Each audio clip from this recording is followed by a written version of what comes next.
Hello friends, it's a beautiful day today.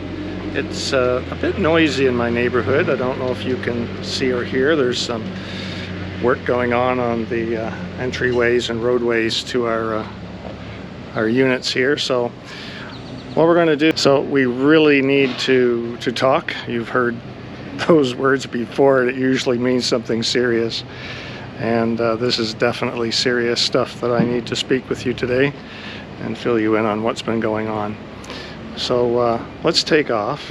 I'm going to grab maybe a tea, and then I need to go to my favorite store, Canadian Tire, grab a couple of things, and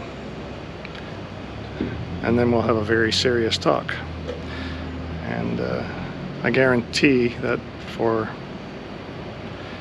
you there's going to be a lot of shockers in there, because I know it's been a very, very shocking past month for me. Anyhow, let's take off and get Vanny on the road, and I'll explain to you what's going on.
All right, we made it to Canadian Tire. There she is in the background. And you might remember this particular location. It might be familiar to you. We've been here a few times. Just behind me over here, we've parked Boxy here and done some work against this field a few times. And right where Vanny is now, in fact, is exactly where Boxy was parked, just facing the other way, in the last episode when I took off to Nova Scotia. So why didn't I bring Boxy today?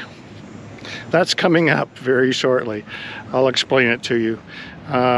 Let's hop into Vanny and we'll talk.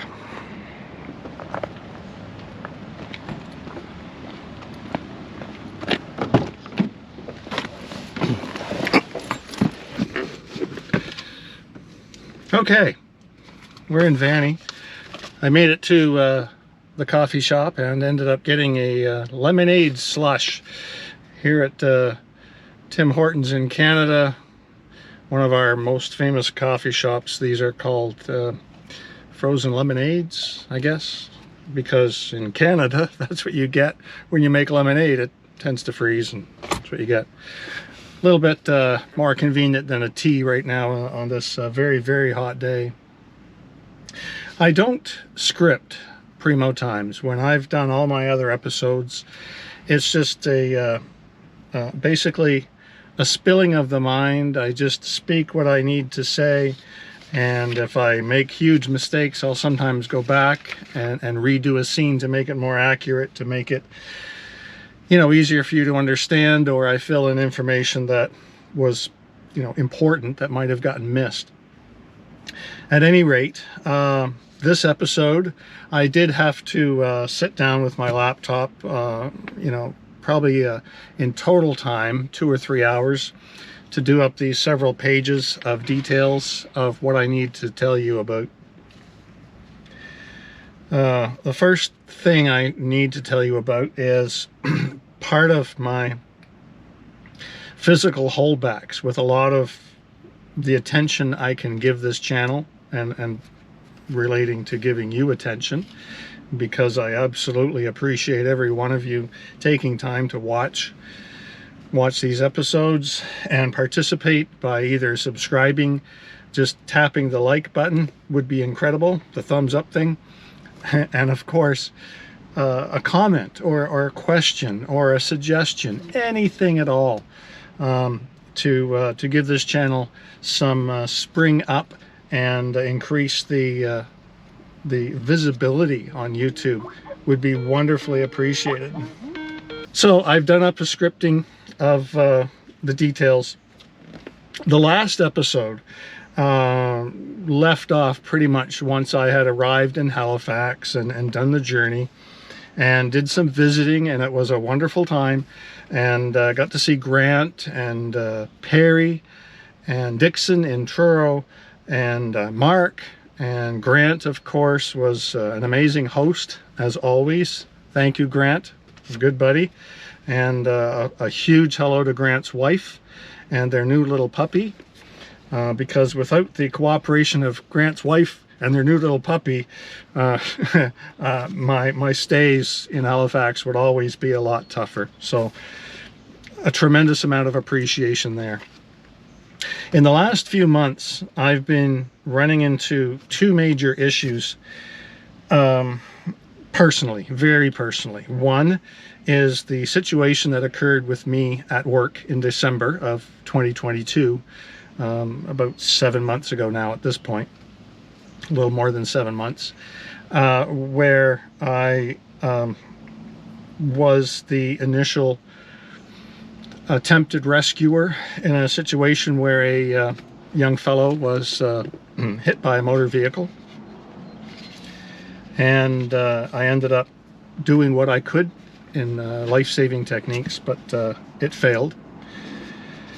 I had some rather poignant or serious concentration issues immediately leading past that event, and I've been off work and under some counseling since then.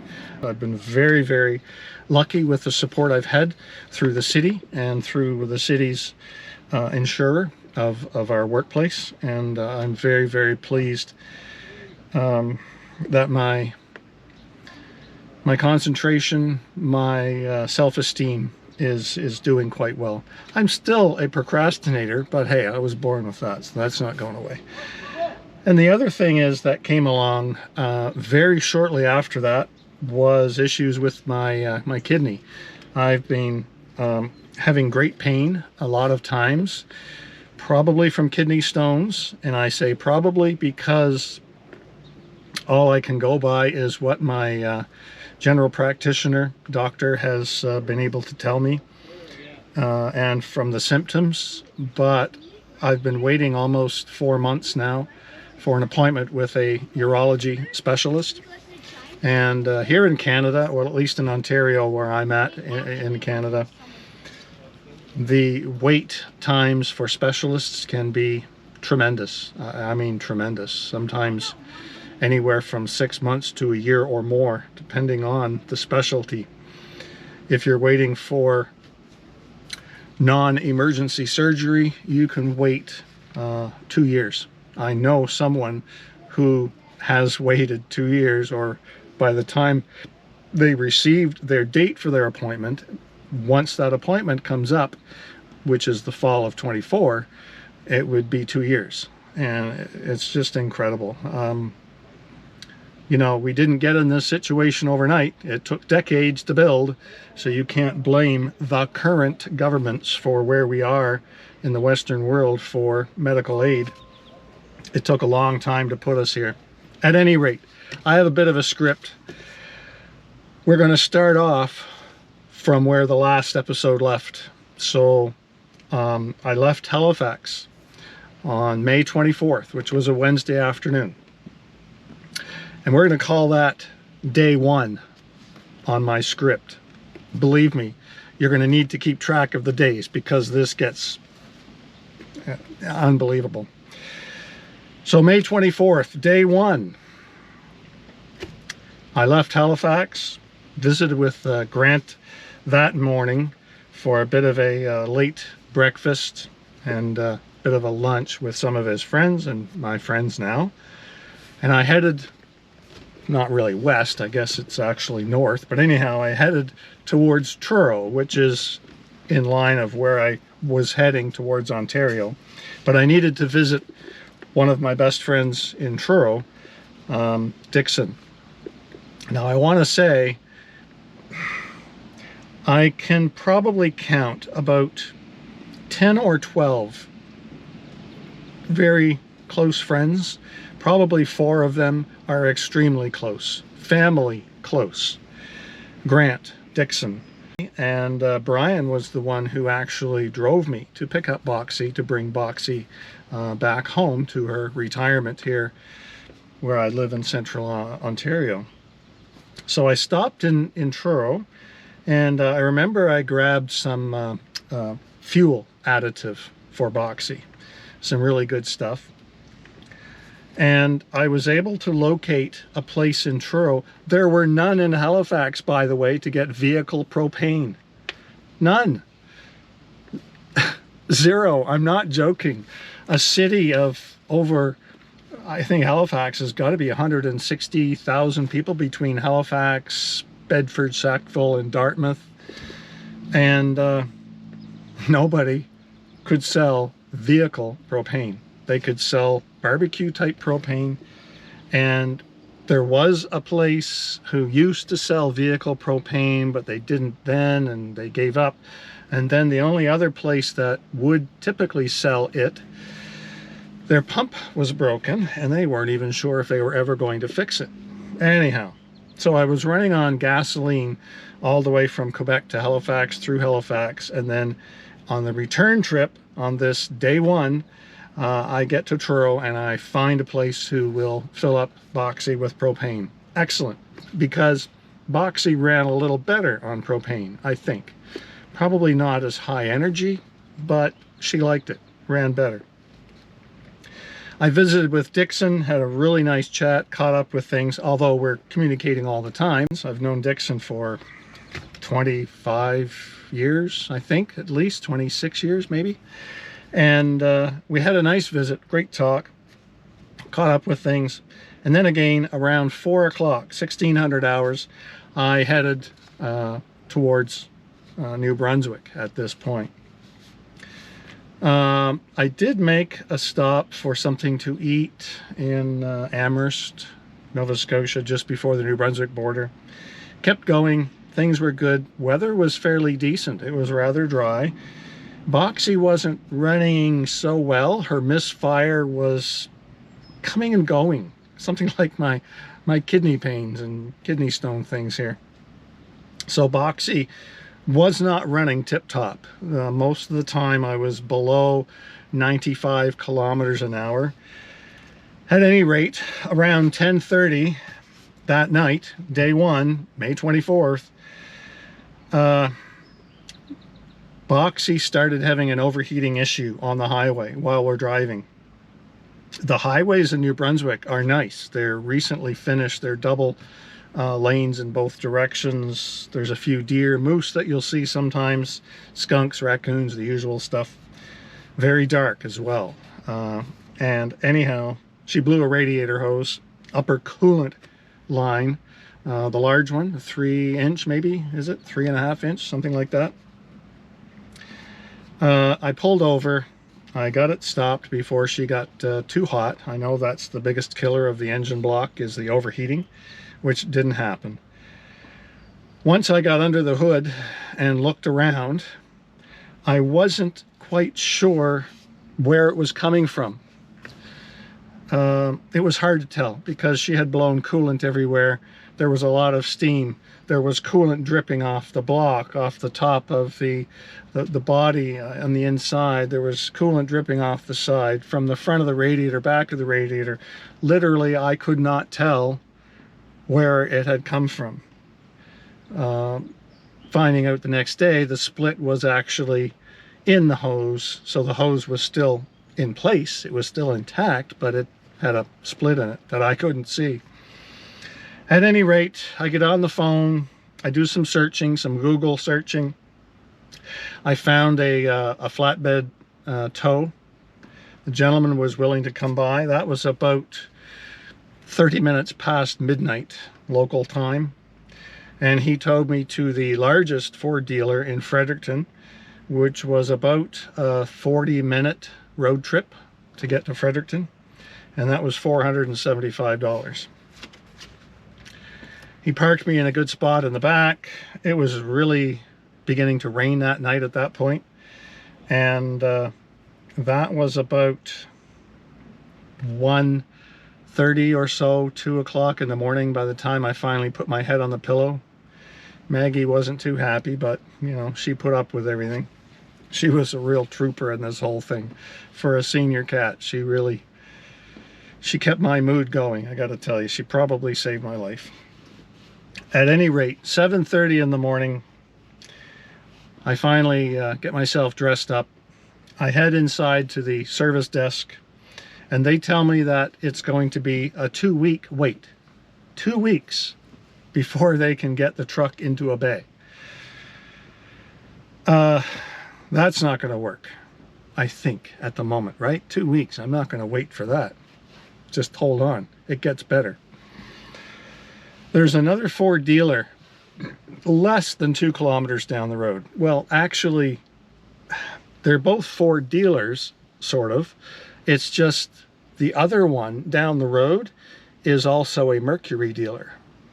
So that's why they can get away with having 2 Ford dealers that close to each other, because one's just Ford, oh, but the other's Ford and Mercury, so they're different.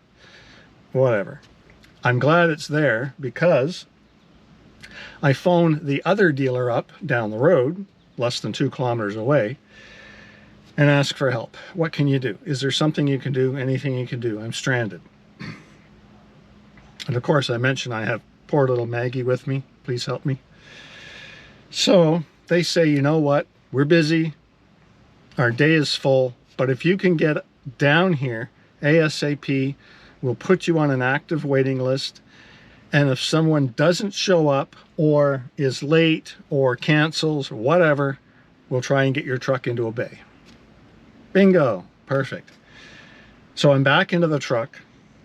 I'm thinking, I don't really want to risk hurting Boxy, damaging the engine.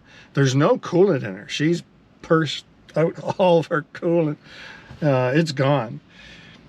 But having Boxy for several months, I know that it takes Boxy about 12 to 15 minutes at higher idle to get up to her normal idle temperature. So this other dealer is maybe 1.5 kilometers down the road. It's not that far. You could almost see it from out front of this first Ford dealer. So I made the decision and I got ready. I put the seatbelt on. I made sure Maggie was settled. I turned the key and I think I had it in drive within 1 second after she was started, and off we went. Made it to the second Ford dealer at about 8:30 and got backed into a spot in the back of the shop because Boxy was a big vehicle, and got her shut off way before she got to operating temperature. I think that day, when I parked, it wasn't even 80 degrees Celsius, the engine block. And her normal idling temperature was about 95 to 98 degrees Celsius, typically. Anyhow, I went inside, I checked in, and the service manager, very helpful fellow, he says, "Perfect, you're on the waiting list. So now you wait." Well, that's okay. And it was 4:30 when he finally calls over to me in the waiting room and said, "We have a bay for you." I gave him the keys to Boxy. I made sure I had Maggie's litter box and Maggie in a carrier already inside the waiting room, and my duffel bag with a change of clothes. And we got an Uber down to a local hotel about 2 kilometers, 3 kilometers, a little further away down the road. So we stayed in a hotel that night to get some good sleep, which sort of worked. Maggie, like I said, she was an adventure monster on this whole trip. She did amazing adjusting to everything. She sort of liked the hotel room. The room was very large. We had a corner room, and very, very large. So she had an interesting time checking that out and looking around. Next morning, I didn't sleep well that night. I don't usually sleep well in foreign beds or beds that aren't familiar to me. I think it's the pillows that bother me the most. At any rate, they called my cell phone at about 8:30 and said, "Boxy is ready. Woohoo! The journey can continue." I get back to the shop. They mentioned the misfires. The poor guy that had to take the truck out of the work bay apparently had to restart her several times. It was a rainy, misty day, and Boxy doesn't like the rain. Anyhow, that repair was $350, actually a little bit north of that. So I drove down the road a little bit to a local Tim Hortons, grabbed some breakfast, and for a thank you, I grabbed a box of donuts, not very healthy ones, mind you. Ended up taking those back to the Ford dealer saying thank you, and I was on my way. About 11 a.m. in the morning, I took off towards, at this point, Quebec, because I'm now in New Brunswick. I had found a place in Grand Falls, New Brunswick, that sold vehicle propane as well. And excuse me just for a sec here. So I found a place in Grand Falls that sold vehicle propane, and this was from related from a friend in Halifax that Grant knows. So very, very good information. Thank you, Jean. And I was able to get to Grand Falls, fuel up as well. I stopped at the local supermarket, and I was able to pick up a couple of little supplies that I had possibly forgotten or didn't know that I needed. Well, at about 4:15, Boxy pulled probably the biggest trick of her days for me. I'm heading up a medium steep hill, not the steepest she's taken, but medium steep, and she starts to rev up and lose ground power. I come to a stop. Nothing is showing on the gauges. I get out, I check underneath. Everything appears connected. There's no fluids that I can see leaking. There's no odd sounds. There's no smells. Nothing. She just has no power. The engine runs. I can put it in reverse. I can put it in drive. First, second, neutral, drive, reverse, drive again. Nothing. Nothing. Zip. Park works. So anyhow, I'm stranded. I'm not really panicking at this point. I'm upset because nothing is cheap with a vehicle this size or a vehicle this old. At any rate, I get on the phone. I found a pretty good mechanic on the phone from Rivière-du-Loup, which is in Quebec, a little further ahead of where I was heading.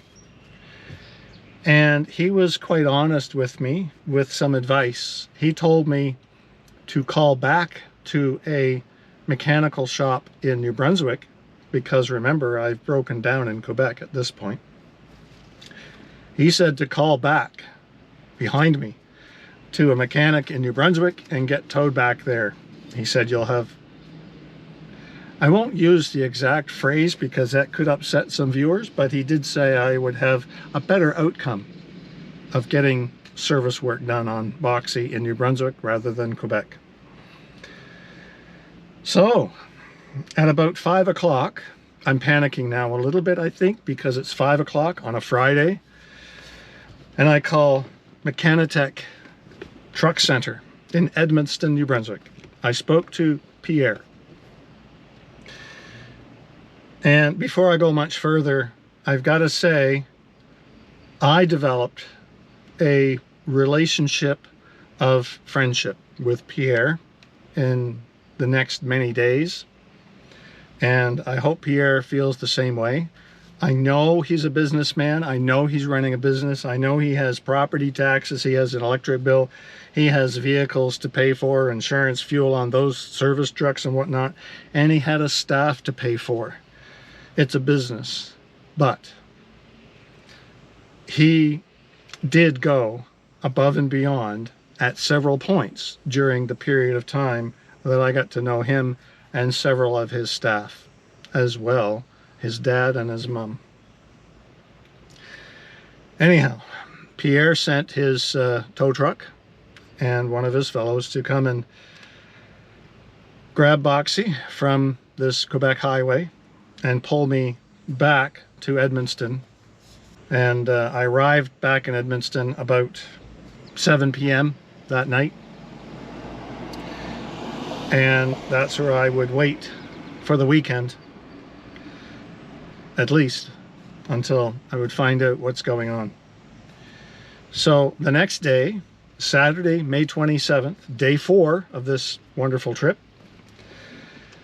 I ended up having to walk into town to grab some supplies. A couple of miles, a few kilometers, about an hour of a walk. There was a really nice trail that I could use, which was just on the other side of the road where Mechanitech Truck Center is located. Part of the Trans-Canada Highway. Very well kept. And I will say, this part of New Brunswick is literally beautiful. It's a fantastic place. And I have been out in Edmundston a couple of times, but never to walk the trails, never to really get to know anybody. Well, that would change in this next few days. I walked into town to find some supplies I figured I would need now, a few things, something to keep clean, so I had to buy large packs of baby wipes, which I added water to, which I could use to bathe myself every day to keep clean. find the local coffee shop, the local Tim Hortons, and make sure Maggie had enough food and water, and then grab a taxi back to Boxey where she was at the shop.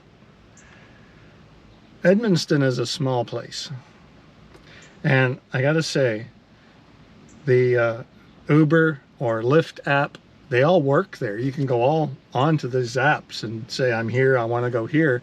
But when you say, you know, book a taxi, book the ride, it doesn't happen. There are none. It just said none available. Jeez.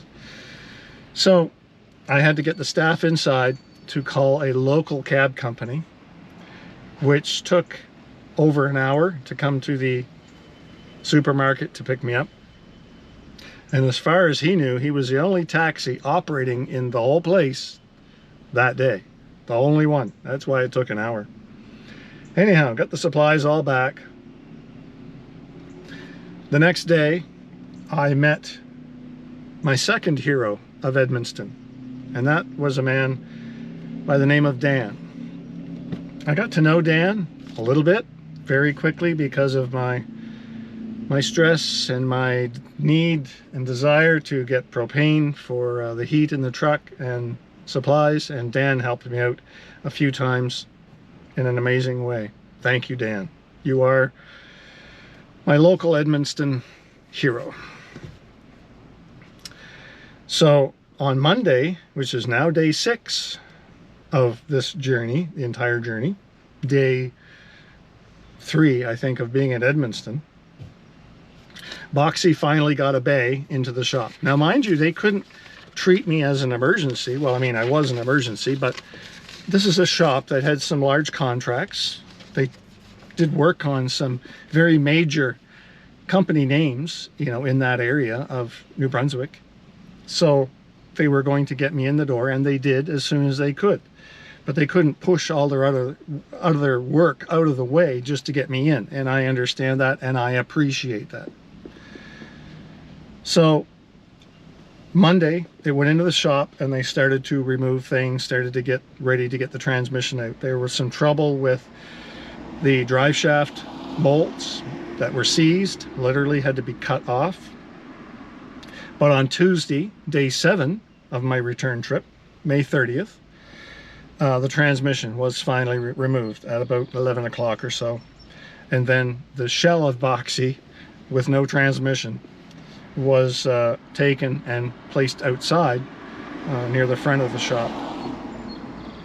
Near the old highway, secondary highway, which had a fair steady bit of traffic, not extremely heavy, but a lot of cars going quick. And of course, as we know, you know, roadways aren't noisy, you know, cars and traffic are noisy. So I'm already 4 or 5 days without very much sleep, and that's going to continue. Wednesday, May 31st, which was day 8 of this journey, the tranny was finally sent out. About noontime is when it was picked up and sent to an outside shop that was going to look into it to see if it could be rebuilt or would it need to be replaced. That was also the day I missed one of my first appointments that I missed. One of the first ones, I missed 2, I think, for my psychologist here in town. On Thursday, now June 1st, day 9th, the forecast warning came out that Edmundston is in a valley, and there was a warning that it was going to be extremely hot. And at about 10 o'clock, it really was getting hot. I had all the doors and windows opened in Boxey, and I swear it was 36, maybe 37 degrees inside Boxey at that point, and we weren't even at maximum temperature. I had to go inside the shop and see if there was any possible way that I could bring, well, myself as well, but mostly Maggie, wearing that little fur coat of hers, and cats don't sweat very well. That's why they lick themselves, because it acts as a heat sink with the damp fur. But she was already starting to pant a little bit. So anyhow, Pierre and his office manager, which I believe is his mom, said, yes, of course, bring in Maggie, come in. There's a side office, there was a chair, air conditioning. We spent the next 2 days inside the shop with very much appreciation to Pierre and his mom and dad for bringing us in and allowing us to literally survive inside in comfort. Thank you, Pierre. The next day, June 1st, which is day 9 of this adventure, as I had mentioned, that was that extreme heat day. Day 10th, June 2nd, was the same way. And Pierre put a call into the transmission shop that day too, asking if there was any possible way they could maybe, you know, hurry, please, things up. Anyhow, but again, we just sort of dropped into everybody's, you know, pockets. Nobody was really ready for us to be there, but the transmission shop said they would try and do what they could to speed things up. So Saturday, Sunday, leading up to Monday, which is day 11, 12, and 13 of the journey, transmission's still under repair. I'm still waiting. I'm living in the truck most days when I can, when my kidney stone things aren't trying to kill me. And when the weather is decent, I go for a walk in town. I make sure Maggie is safe in the truck, so windows are open, make sure she's not going to starve or you know, die of thirst or anything. She was taken care of. And then I would head into town, sometimes grab you know, a lunch at the coffee shop if I could, and then make my way back. So on Wednesday, June 7th, which is day 14 of this journey, the transmission gets delivered back to Mechanitech shop. An exciting moment, believe me. Holy cow. They were able to rebuild my transmission with a couple of updates. So they modified how it the cooling system worked. I'm not a transmission guy. I can't get into the details with you. But the model of transmission that Boxy had originally needed to be updated, and it was the style that they could go ahead and put newer components in, which they did, and brought it up to date. So on Thursday, June 8th, which is day 16 of this journey, the transmission install continues. At about 2 o'clock, 3 o'clock in the afternoon, she goes out for her first test drive. So excited, unbelievably excited. Pierre headed out, one of the mechanics headed out. Finally, it started tuning itself, because the first time a new transmission goes out, it sometimes doesn't shift quite right. It takes, you know, a few minutes for it to take hold, and it finally did start to respond. Pierre did have his shop main computer hooked up to Boxy, trying to find out if he could locate what was going on with the misfire. And again, there was really nothing to pinpoint, but we had some really good ideas on what I was going to target once I got back to Ottawa, to try and make Boxy a little healthier and run better on the road. The transmission repairs were $6,400. Is that expensive? Well, of course, yes it is. But is it a good deal? And I think, yes it is. Pierre helped out a great deal. I was allowed to stay on property. I had access to a washroom. I was allowed to bring Maggie in the shop to keep her alive those 2 or 3 days that were extremely hot, way above normal hot. And I'm very appreciative to that. I just can't say enough, you know. So to Pierre, très bien, you know, mon ami, thank you so much. At 1900, which is about 7 p.m. on June 8th, day 16, I headed on the highway again towards home. I drove all night. I'll tell you, Blue Mountain Dew, that stuff has just enough caffeine that if you suck back 2 of those large puppies, you're not going to sleep on the road. And I didn't. And I made it into Ottawa The next morning, Friday, June 9th, which is day 17 of this whole adventure, I arrived back in my hometown at 6:30 in the morning. I filled her up with propane, parked it, and went home. And, you know, I'm upset because of the transmission. My finances have just been really hammered down severely. The transmission funds were going to be my building funds for Boxy for the next few months. That was easily my roof rack, my solar, skylight, vents. Anyhow, that was taken, that was gone because of the transmission issue. But that's not where it ends, my friends. On Thursday, June 29th, not long ago, just a couple of weeks ago at the time I'm talking to you now, at 4:45 or so in the morning, I'm heading up to get my morning coffee with the guys, with my friends. And I arrive at an intersection where I can look over at where Boxy normally sits, where she stays, where she sleeps, where she rests. And she's not there. She's gone.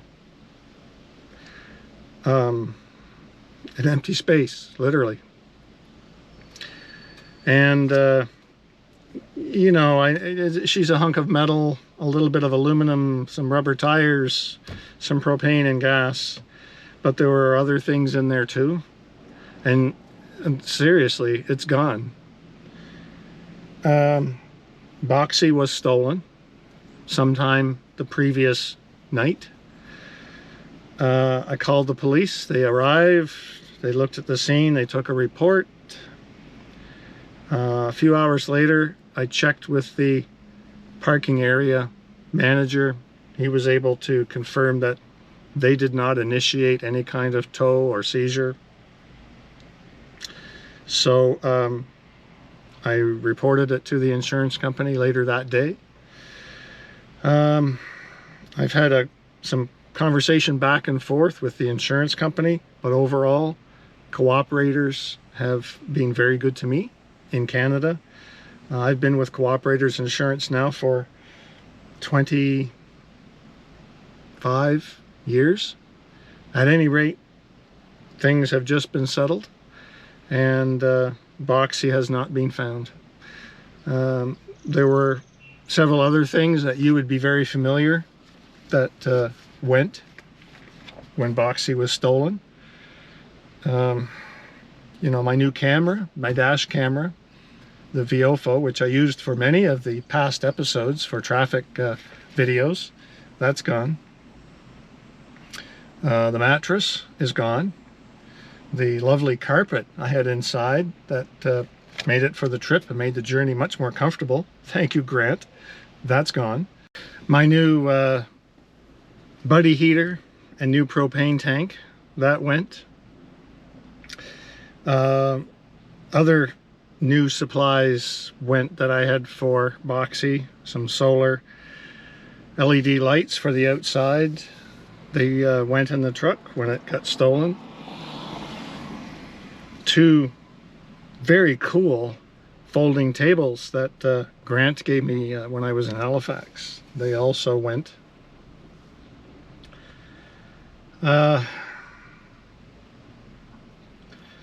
I lost my socket set, which was just a year or so old or whatnot. Yeah, just a little over a year old. That went in the truck. I've already had to replace that. My wireless mic system, which I used with a couple of my episodes here, that was in there. My camera case was actually in there. The only reason I was able to save my GoPro is because I had taken it and put it in the car, getting ready to do a couple of episodes. At any rate, you know, it's an insurance issue at this point. And I'm not sure what the future is. There will be a future. I'm not going away that quick. It's been very upsetting. It's been very almost nauseating trying to run this through, to reason why it's happened, why all of this bad stuff recently. But I can't think that the universe circles around me. It does not. It circles around all of us. At any rate, folks, I had to do this episode. I am damn well glad it's done. I didn't want to get into this subject. I didn't want to have to go through all the explanation, but I'm glad that you stayed with me for this episode and have stayed with me through many of the other episodes. And I'm really, really glad that that we're here together right now.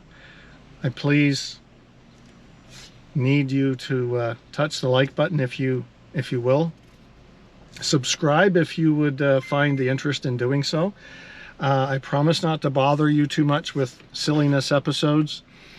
I'll only do episodes that are meaningful, hopefully for both of us. And that brings me up to another request. Please let me know what you think I should do further for more episodes coming up the rest of this summer. Obviously Vanny and me are not going to depart. Vanny's been very good to me for 8 years that I've had her, and I'm going to have some adventures this summer back in Vanny. And I still have to decide what's going on with my next project. What am I going to do? I really have no idea. I have to do a lot of thinking. And with your help and suggestions, please comment below or email me directly. I don't mind either. Thank you again, friends, for being here and for hanging out for this whole episode. I'll be back, and we'll find out what's coming in the very short future. So please take care of yourself and take care of those who you love. Talk to you. Bye-bye.